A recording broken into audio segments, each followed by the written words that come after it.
I'm having a bit of a strange day. They're doing some work to the electricity supply in the village, and so we don't have any power today. So no internet, no electricity. And while I can charge my laptop battery, or I was able to charge it overnight, editing software is so power hungry that I can't actually do any editing without it dying. So what an excellent excuse to stay in bed and knit all day. The one worst aspect of that is that I can't boil the kettle, so I can't drink any tea. That's the only way today could be improved. But I thought I'd talk to you about my stash busting because, as you saw last time, we finally got to under 100, which has been my goal for a really long time. And like a lot of goals, when you achieve them, it's sort of a bit like, what now? Because I still have a lot of things that I want to get rid of or want to knit with or projects I want to make. And quite a few of them now are, rather than yarn I had in my stash for years that I didn't know what to do with, it's yarn I've bought recently with a project in mind when I've fallen off the stash busting wagon. So they're sort of sat there ready to go, which doesn't have that sort of creativity problem solving aspect of it, which is why I enjoy stash busting so much, looking at leftovers from another project and going, what am I going to make with those? Having said that, I've still got loads of things on my to be made list, current work in progress list. Obviously we have the albatross around my neck, which is the daisy blouse. It's so nearly there. I'm sure if I really worked on it, it wouldn't take me very long. It's just, I think I'm going to need Finish It February again. And I think subconsciously I'm waiting for Finish It February to really kick myself up the backside and get that started. And it's just because it requires so much concentration, and I haven't had that. I haven't had the brain width, and I've got so many other things going on currently, both retro Claude projects and other projects, that when I get time to knit or sit down and do my sort of crafting for me, which is just my sort of cozy time, I don't want to work on the daisy blouse. So I'll show you what I have been working on. You might remember I found this dishcloth cotton in my sewing stash when I was wrapping up for Moan. And I have made some quite good progress because I thought I said I'd knit dishcloths, and I've knitted dishcloths. These are sort of loosely based on a Pearl Soho pattern that was free online on Ravelry. But I looked at them and I went, that's a mitered corner square with a I-cord little loop at the top. I know how to do a mitered cornered square. I know how to do an I-cord. So I didn't really follow the pattern instructions. I just knitted until it was about the right size and then did the I-cord loop at the top the best I know how. I don't know how to describe it. It was one of those I thought, meh, I can manage that. It's been very nostalgic for me because one of the first things I ever learnt how to knit was a corner to corner knitted squares, garter stitch squares, which I made when I was probably 7 or 8, and my mum sewed them up into blankets and they went to a homeless shelter, I can't remember. And she made one for me and I kept it for a very long time, but it did eventually fall apart. So yeah, this was quite nostalgic to do this, but also it's just really fun sort of mindless knitting because every row you're doing an increase or a decrease and you sort of see it progress, and yeah, it's very satisfying making these. I haven't used them yet. Obviously I've got the ends to weave in still. And I had a bit of a dilemma because I also made, So I also made this, which is a little overexposed soap saver. That's another aspect of the no power, no lighting. So you get what you get, I'm sorry. So this is a little drawstring bag, basically, and you put your scrap bits of soap in, when they get too small to really handle. I'm trying to get one out now. So, like little leftover bits of soap like that. They go in the bag, you drawstring it up, and then when you're washing your hands or your face or whatever it is you use bar soap for, you lather it up through the bag. And I saw somebody recommend this for little children who struggle to teach them to wash themselves. But I mean, I am 30 years old and I find it very helpful. Might also be something, I suppose, if you do have, for whatever reason, disability grip issues, this could be an option. And I just saw this pattern when I was looking for dishcloth patterns in the sort of home cleaning section of Ravelry, and I thought that's cute and a bit different. So I gave it a go, and yeah, it didn't use very much yarn, so it was a great stash buster. but it used so little yarn, I've had enough to make 2 more dishcloths, and I've just done some weighing up downstairs. There's 45 grams left of this. I had to use a little bit on one of my, you can see where the join is, on my second dishcloth, and I didn't know whether, because there's a cardboard cone in here as well, how much I would need for another dishcloth. Well, the other dishcloths weigh 25 grams, so it looks like even if the cone weighs 20 grams, I should have enough for at least a third dishcloth, and then that will be 2 of these gone. I mean, there might be some oddments left. Maybe I'll make another soap saver. Or I've also seen some of those crochet reusable like cotton pads. Now I do have some fabric ones of those, and they are such a nightmare to clean that I really don't know whether it's efficient for me with my energy limitations, or whether it's right for me given the amount of makeup I wear, which is not a lot. My point is, maybe there might be a better use for this leftover bit of cotton, if there is any. Did I bring the needles up? Yes, so I can cast on another dishcloth. I'm not counting this project as finished just yet until I decide what's happening with this. And I am also working on, I still have to do, the grosgrain ribbon has arrived, so I still have to do the grosgrain button band on Moan, but because I want to make a separate video about that, I haven't started on it yet, because I'm in the midst of so many other things. And I'm also genuinely a little bit unsure of what I want to do about it. So let me explain why to begin with. So usually, oh look, I'm wearing the perfect cardigan to demonstrate. So here we have a cardigan with a reinforced, in this case this is Petersham because it's not got a straight edge, button band. And you see how this was machine knit, and they've put the ribbon on the top and they've sewn the sewing machine buttonholes through both layers of the Petersham and the fabric. Now, as you can see, machine made buttonholes are rectangular. Now, in my hand knit garment, I made the buttonholes using the yarn over buttonhole technique. So they're circular. Don't know if that's in focus. So me trying to, usually what would happen on a hand knit cardigan is you pin the grosgrain on, in the appropriate position, you mark where you want your buttonholes, you take it off to your sewing machine, you sew the buttonholes in, then you match it up and hand sew it in place to the knitwear. But because I've got circular buttonholes, and they need to stretch quite considerably to get my buttons through, me trying to sew a reinforcement around that buttonhole when it needs to stretch so much, and to essentially put a square hole on a round hole to get a round peg through, doesn't really make sense. So I have contemplated other things I could do. So I could just put the grosgrain up to the point of the bits that need to stretch, but then they're still going to stretch out when I wear it. I've considered making eyelets, but then usually with an eyelet you sew around. I don't know what I'm going to do. I don't know if this is going to work at all. I know in Roxanne Richardson's video, my go-to for all things, she uses very thin grosgrain either side of the buttonholes, but I've not quite got enough space. Even the thinnest grosgrain ribbon, I don't think I could fit there. It's going to take some experimenting, which will make a fun video when I eventually get round to it. I'm just not there yet. So I do occasionally wear this cardigan just without the buttons, which is fine for now. So that one is still on hold. And then the other thing I'm currently working on is a proper Stashbusting project, and this is partly to do with a collaboration which you might have seen and you might not have seen, depending on timings of everything. But I've shown you this sewing pattern before.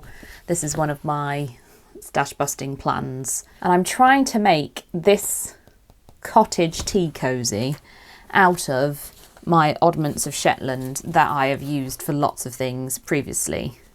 However, don't know if you can see this, I don't really have enough yarn, so I'm having to get incredibly creative with how I use it, including like I'm having to do some colour work stranding, having to do some contrast stripes, I'm having to do some intarsia for the windows, and it's not straightforward at all.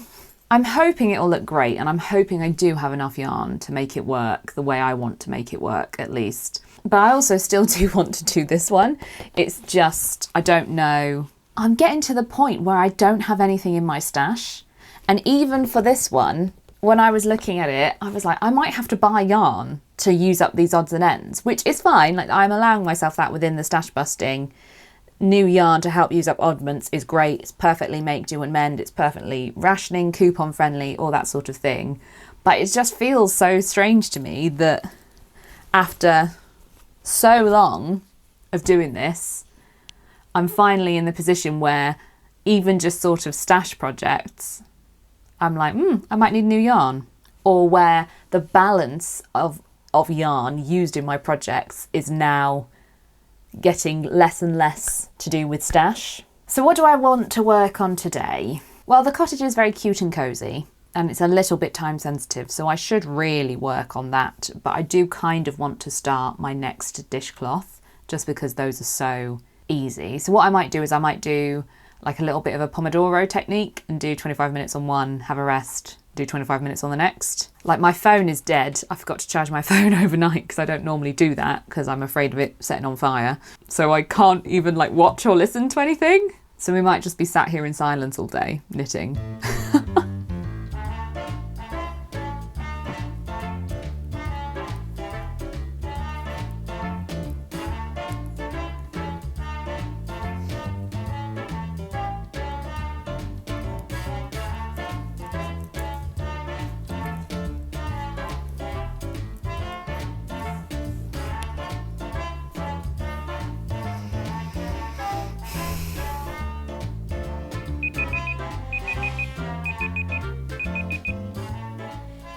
Okay, so that's how far I got in 25 minutes.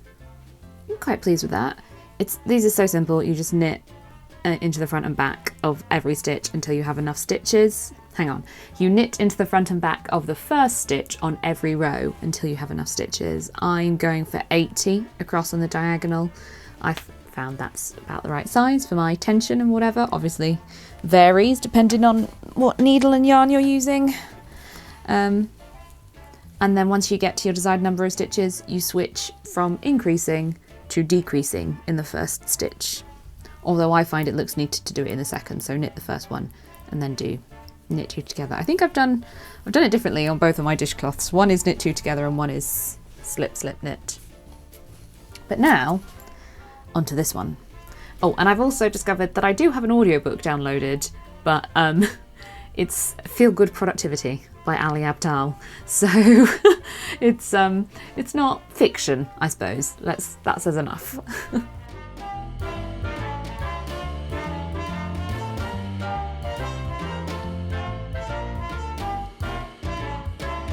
I have a problem. I did think that a number 9 needle was a bit big for 3-ply yarn in a vintage pattern. Didn't think anything of it. Didn't do a gauge swatch, of course I didn't. Gauge is roughly about there, but here's my issue. It says tension is 7 stitches to 1 inch. Classic vintage sort of 4-ply weight, perfect. However, it doesn't say whether that is over the moss stitch or the stocking stitch, because in places my stocking stitch, that's what I'm getting. 1, 2, 3, 4, 5, 6. No, actually, no, I'm not. I'm getting 6. But I'm getting a lot bigger than that, for whatever reason, on the main body of this. It says the width of the tea cosy should be 11 inches, including gussets. Now, God knows what that means, but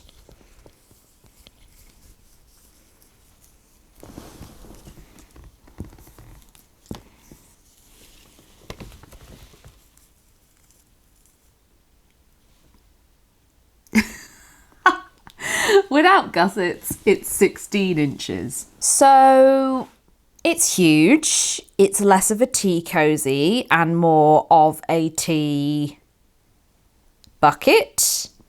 I don't even know. A tea tent? Yeah, less of a tea cozy and more of a tea tent. So I don't really know what I can do about this. Obviously I could re-knit it down a needle size, but I'd have to unravel all of this and all of this. And given I didn't really have enough yarn for this in the first place, shit. I should have known. I'm really expecting you to get 7 stitches to an inch. My other option, of course, is to try and make the other tea cozy. And for that one, it says I need 1/2 ounce of brown, yellow, rust, turquoise, or any colours available. So probably got 1/2 ounce of blue, probably got 1/2 ounce of that yellow, probably got 1/2 ounce of this green, got a little bit of purple left, got some yellow. It does also say are any colours available, so I suppose it's a repeating pattern. I can just use what I have. Might have to be what we do. I mean, I did think it was big. From base of to top of roof, 10 inches. So the length is about right. Whoops. I had a stroke of inspiration about my tea cozy. So you will have seen this video. I bought some acrylic double knitting yarn for a project I was working on for a show, and I've got a lot of it left and I haven't known what to do with it. And then I remembered that I had another vintage tea cozy pattern. This one is from a bit later, 50s or 60s.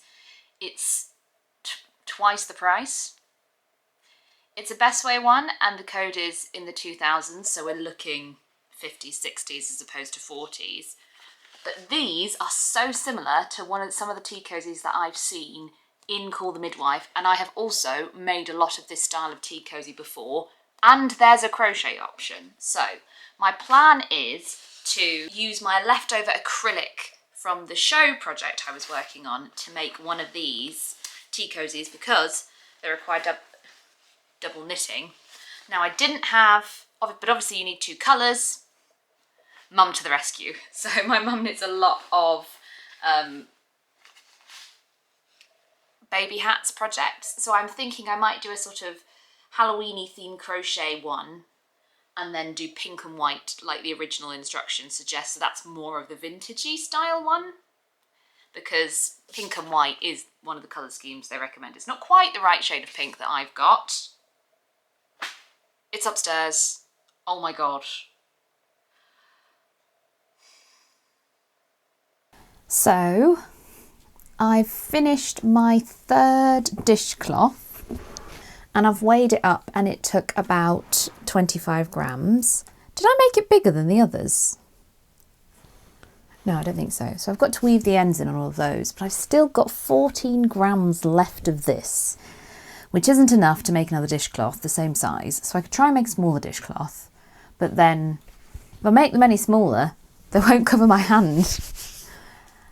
And I've been looking at, so this is about 50 metres. When we get into that category with the stash busting, the pattern options are very limited. And the only thing I've found so far that I want to make is a knitted pumpkin. Now, it's not exactly pumpkin colour, but you do get some gourds that are white. So I'm hoping it's going to be okay. And the pattern I found is written to knit flat. And I don't know whether I can be bothered to knit it flat, or whether I try and cast on in the round. Let's just knit it flat. I can't be faffing with that, actually. What size needles was this? 3mm. Perfect, what we've already got.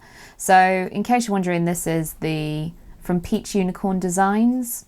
It's called Halloween Pumpkin by Peach Unicorn Designs, and it's a free pattern. They have a crochet version as well, and I did consider trying to crochet it, but I don't know. I'm in the mood to knit. So we're going to make a little pumpkin, and then this will be gone. Now, somebody pointed out, I think it was actually Mad Luna who pointed out originally that I'd done the stash maths wrong, that in my new under 100 total, I'd forgotten about this. So what we're going to do is we're going to use this up and then pretend it never existed. So we're just going to stay at 99.5. Wait, is that my car? It was thankfully not my car. So I'm going to make myself some spooky Halloween decorations. Hopefully I've got time. It's the 15th of October today, so hopefully it will be time. Like 15 days to knit a mini pumpkin should be fine, right? Don't know what I'm going to do for the stem. Part of me is tempted to just knit it in this and then colour it in a different colour. I've got something that's Shetland yarn, that could work. I did look at like making crochet reusable things for my face, but I know I won't use them. I just know, I'm sat here thinking like, oh, maybe I should, but I just know I won't. I know I won't because I don't have the energy for that. And I know it would be better for the environment if I used something reusable, but I'm disabled and I'm pleading disability on this one. Okay, I'm going to cast this on. Where else am I up to? Oh, yes. The poll for what I should make from my leftovers from Moan for the Ko-fi giveaway has finished. And so I didn't think about the fact I would need to say this out loud. Ratieto. Pronunciation. Now I know what it means. There we go. Ratieto. I wasn't that far off. So yes, this is Ratieto by Cello Knits, which is an arm warmer pattern, and it translates as hodgepodge, and so it's designed deliberately for odds and ends and to try out different stitch techniques and different stitch patterns. So I'm going to have a lot of fun making this one. It was originally made in felted tweed, Rowan felted tweed, so I don't know how it's going to look in my very shiny, slippery Yorkshire, West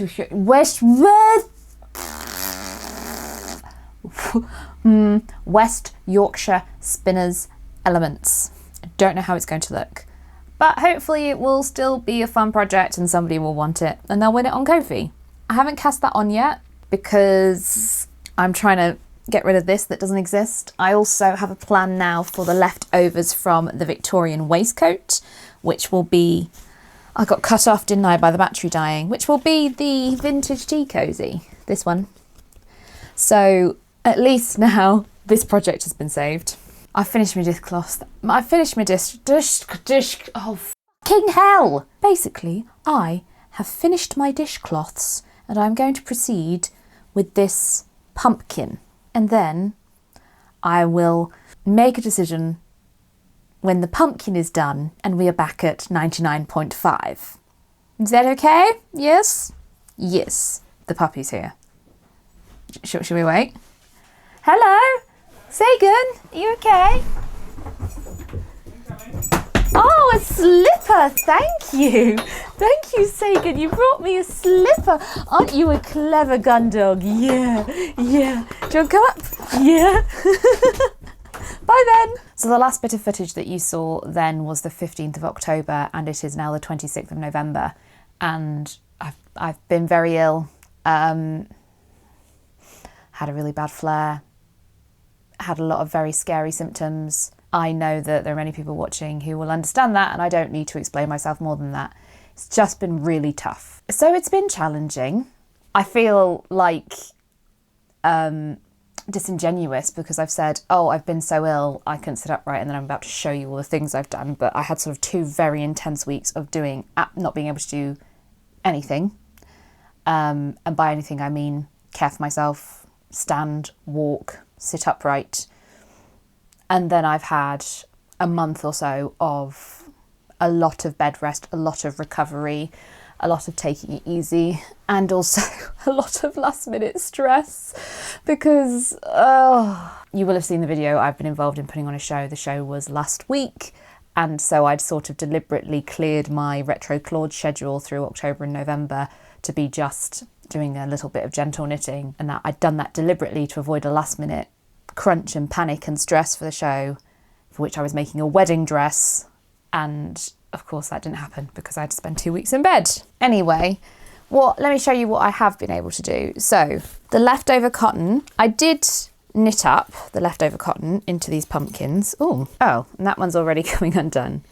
I didn't stuff them. I didn't sew them up. They weren't ready in time for Halloween. So I don't know now whether I want to unravel it, try and use this for something else. I don't know what though. Again, awkward quantities.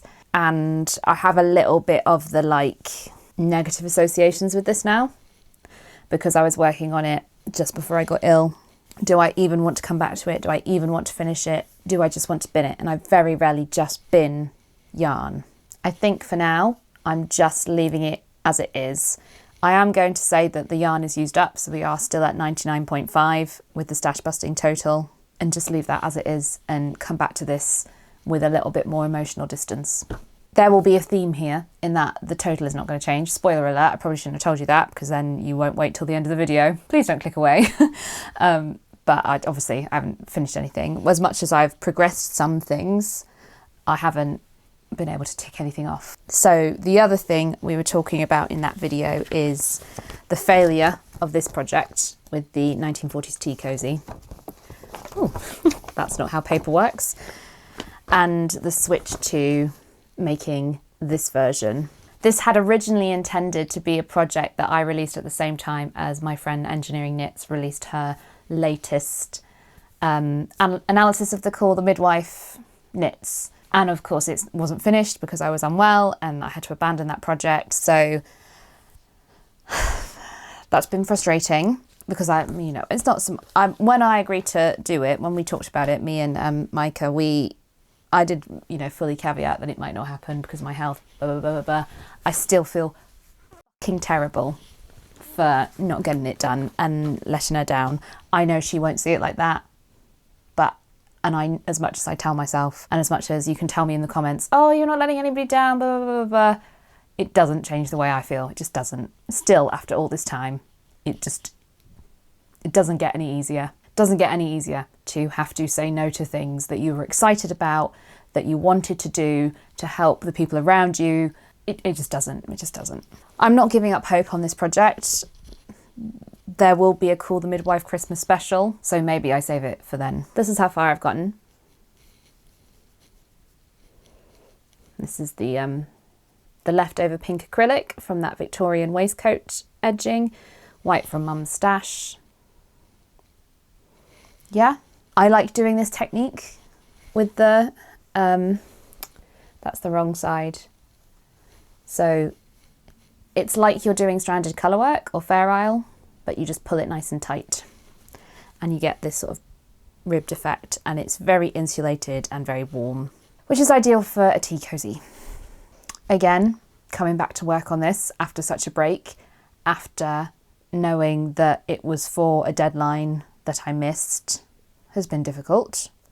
I haven't come back to it yet at all, but I do want to finish it because I believe in that video, and I also know that finishing it and facing those difficult emotions will make me feel better in the long run, because it will mean that I didn't completely, renege on my promise. I was planning a Halloween crochet version in orange and green. Don't think it's going to happen. I don't think it's going to happen. What I have worked on mostly, and what has brought me a lot of pleasure, is working on this project for the Ko-fi members giveaway, because obviously in this period where I haven't been able to work, I've been incredibly grateful for my Ko-fi members who pay monthly to be a member, and they get advanced access to videos, and they get little behind the scenes snippets, and they get the chance to win something every year that I've made. And they voted this year for this Ratjetel. It's Dutch pronunciation. It's a Dutch word, sorry, that I'm struggling to pronounce. To use up the odds and ends from my Moan cardigan, which I haven't made that video about the grosgrain ribbon. And this has been very rewarding because in this difficult time, when I'm incredibly grateful for their support, it just was very fulfilling to work on something that was showing my gratitude to them. Someone will eventually get these. So I have finished the first wrist warmer.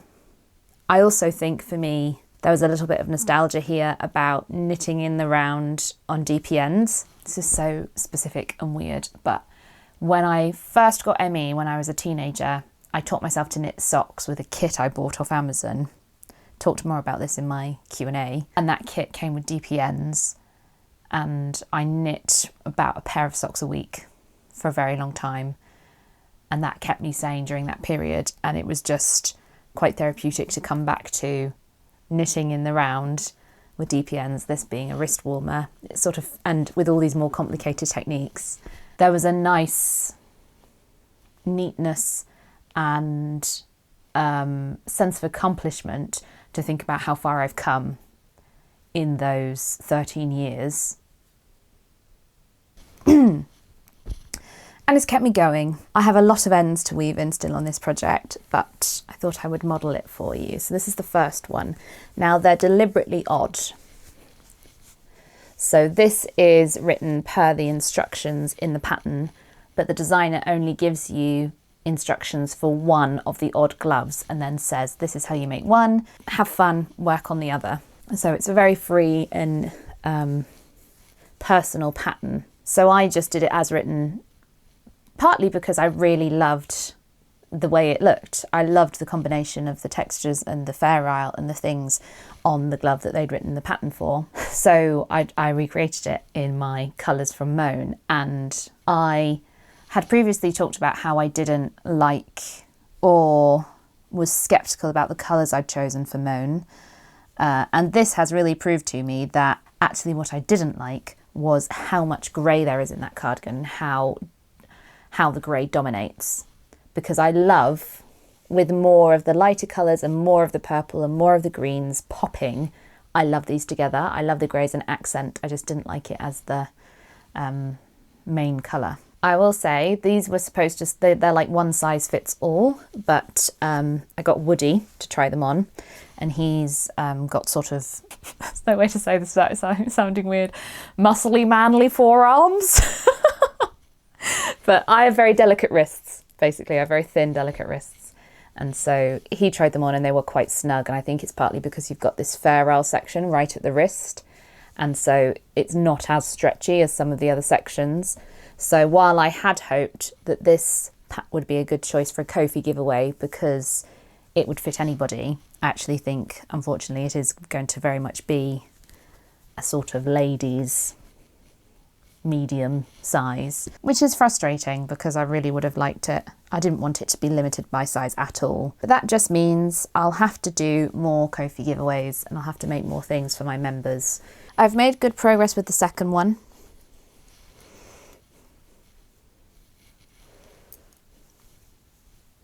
It's inside out.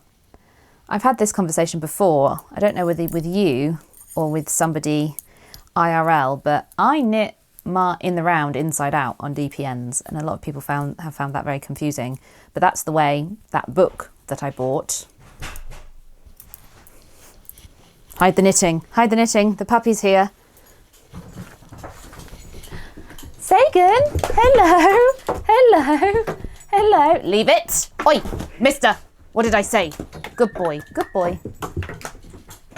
He did not leave the knitting. What was I saying?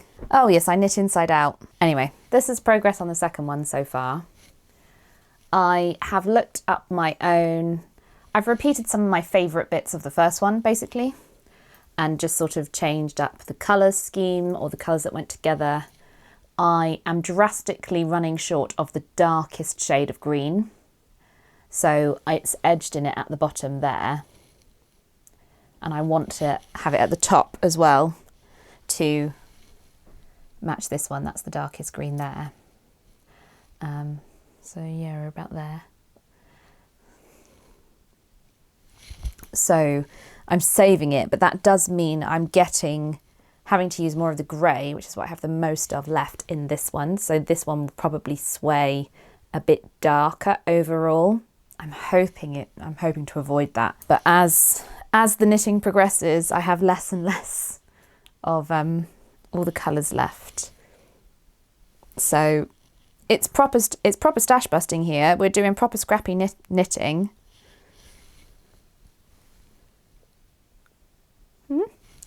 But I have this much of the grey left and a full 50 gram skein, another one. So unfortunately the two skeins of grey I have left are from different dye lots. So if I do make anything to use it up that is just grey, I'll have to do that.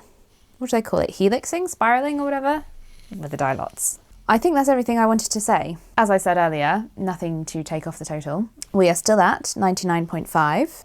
It's just been a difficult few weeks, month, 6 weeks now, actually, that I think about it.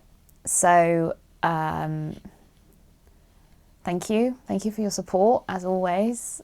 I did get to have a really nice day. The other day it snowed. We were able to get out in the snow. I stood there for a few minutes before going back inside and sitting in the car and admiring the view. But Sagan wore his new dog coat, which he likes. It's still in one piece. He hasn't chewed it yet.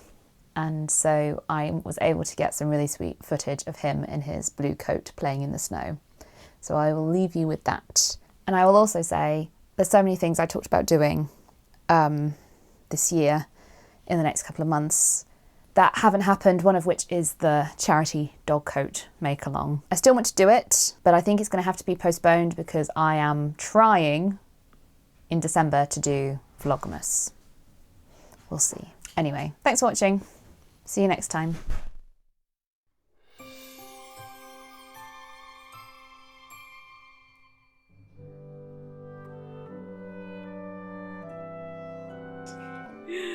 Come on then, Sagan.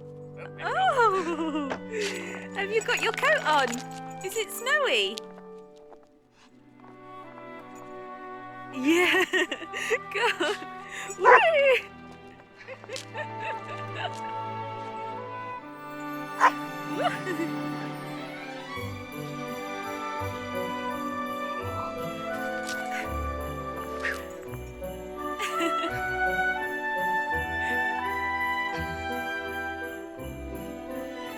Is it cold, Sagan? You like that?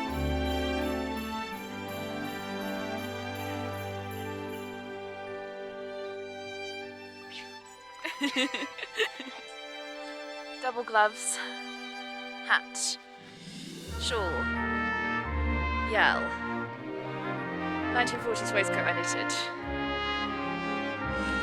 1940s pullover I knitted, dog in coat that I knitted. Go on!